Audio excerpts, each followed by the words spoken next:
there, everybody. I'm Jeremy Schwartz. This is American Criminal, and we're back with another update on the Menendez case. It has been a very busy few months for Lyle and Erik and their attorneys, so we wanted to break everything down for you to let you know exactly where we stand. Once again, I am here with our executive producer and writer of the Menendez series, Joel Callan. Hello, Joel. Hey, Jeremy. How you doing? So before we get going, I want to take a moment and thank everybody for listening to American Criminal. Making this show every week, it takes a lot of work from the entire team, and we would love to keep doing that, but we need your help to do it. First, you make sure that you're following the show on whatever your favorite platform is. Second, you got to tell somebody about us and help them find their new favorite podcast. And third, please, oh please, leave us a rating and a review. We read all of them. I am nuts for doing it. And we take your feedback into account. I dream about it, and it's all I think about. So we're done with that. So let's dive right on in. First off, let's start with where we left things at the end of our last update. So previously, our listeners might remember that, the last time we did an update a few months ago, the former Los Angeles district attorney had begun the process to recommend that the brothers be resentenced. That DA was then voted out in the 2024 election, and his new replacement opposed that resentencing. But it was too late for him to do anything, and it had to go forward. So this hearing was not about any new evidence. It was just about changes in society, the brothers' age when they committed the crime, their rehabilitation in prison, things like that. And the hearing kept being pushed back for various reasons, like this new DA coming in and then all the fires in Los Angeles in the beginning of this year. So as of our last update, this hearing hadn't happened. The next thing we were waiting to hear about was the brothers' habeas petition, which we talked briefly about at the end of our initial Menendez series, and this was submitted all the way back in May of 2023. This petition was based on the new evidence that had emerged since the first trials. So this was, among other things, the letter that Erik wrote to his late cousin prior to the murders, and it talked about his fear of his father and, the abuse that he was enduring. And then Roy Rosello's assertion that he was raped by Jose Menendez as a teenage boy. So basically this habeas petition asks that the convictions be vacated or for a hearing to be held to at least look into this new evidence. And again, the new district attorney for Los Angeles opposed this petition and, in so many words, basically called the brothers liars. And then finally, California Governor Gavin Newsom had asked the parole board to launch a risk assessment on the brothers, which is just something that happens through his office as a routine part of considering potential pardons that might come across his desk, sort of in anticipation that might happen in the next few years. So the brothers were scheduled to appear before the parole board in June of this year, and like the other hearings, that was pushed back a little bit. So the scuttlebutt is that they're possibly going to get paroled, even though their sentence was for life without parole. So what has changed to make that a possibility? Yeah, so that delayed resentencing hearing, the first thing I mentioned, that was finally held in May of this year. So at that hearing, the brothers weren't in court. They appeared via Zoom, and they did basically what they were supposed to do, which is they accepted full responsibility for their actions.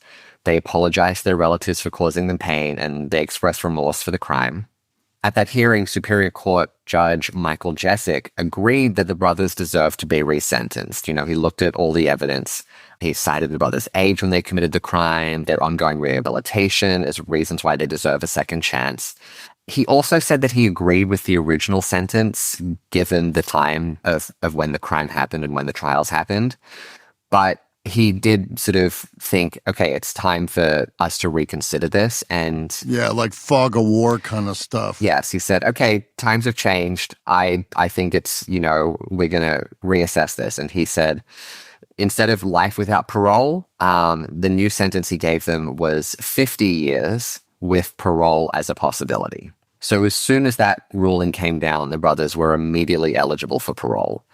And news reports came out and experts weighed in to sort of say that, in their opinion, it was very likely that the brothers would be granted parole since there were no victims of the crime, and in this case, that is the surviving relatives of Jose and Kitty Menendez, who opposed the brothers' release.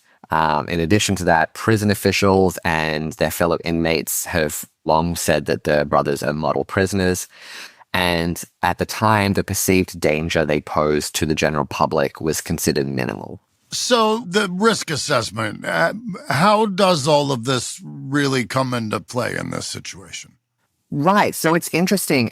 I just said that the perceived danger at the time of the resentencing was considered minimal, but then Governor Newsom's risk assessment came back and it labeled them a moderate risk, which was a change. It sent them up a level because previously they'd been given the designation low risk.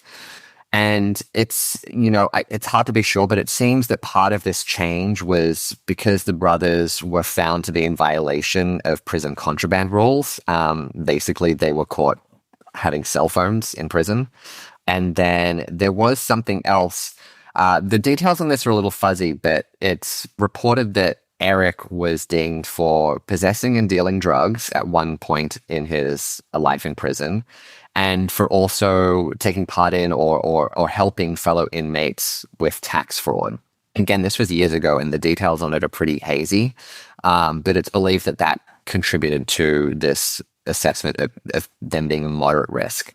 The Los Angeles District Attorney sort of seized on this revised ruling and said that these violations were evidence that the brothers are dangerous and that if they're released, they will likely disregard whatever laws they want. Yes, I'm terrified of there being another CPA running around on the loose, unchecked, and good Lord. Okay, so the parole hearings, they happened at the end of last week. So what was the outcome there? Right. So Erik and Lyle appeared before two separate parole boards last week, Thursday and Friday. Erik was on Thursday, and both were actually denied parole, despite what a lot of people were kind of expecting. The parole boards had a lot of reasons that they cited to deny the brothers parole. Erik, they talked about breaking rules in prison, him having contraband, getting into fights. And it was interesting. They said that, despite what a lot of their supporters believe, Erik has not been a model prisoner while he's been behind bars. So, it seems they would have a lot more information than we would, which makes sense. And then, Lyle, a lot of the same reasons were cited. Again, it was a different panel that he was appearing before on Friday. But again, they cited things like his lack of self-control, his poor decision-making, and, antisocial personality traits like deception and minimization and rule breaking. And sort of both the panels basically said that these kinds of things would contribute to the brothers being a danger to society if they are released. So both brothers will be eligible to appear before a parole board again in 3 years. I have seen it noted that Lyle was told that with good behavior he could apply again in 18 months. I haven't seen that said for Erik, but so a bit of an unexpected result in some ways. But again, that risk assessment did. So that's parole. All right, so we just covered the parole. Now, let's move on to the habeas petition. We talked about that way back in the series when we covered the brothers, right? So what's going on with that? This update happened in early July, so it was over 2 years since the petition was filed with the court. And in early July, Superior Court Judge William Ryan ordered the district attorney's office to demonstrate why the brothers' convictions shouldn't be considered.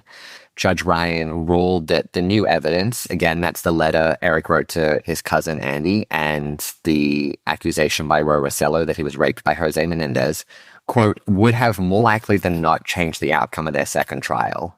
And just as a reminder, the second trial was the one that they were convicted at by a single jury, and it was the one where the prosecution successfully blocked most of the evidence about any sexual abuse from being brought up at trial. So as a result, the jurors reported that they didn't even consider that in their deliberations. It was completely a non-issue to them. And the judge basically said, if this evidence had been present at that trial, it would have probably changed the outcome. So basically, the judge had told the district attorney's office, hey, give me one good reason why I shouldn't, grant this request for a new trial.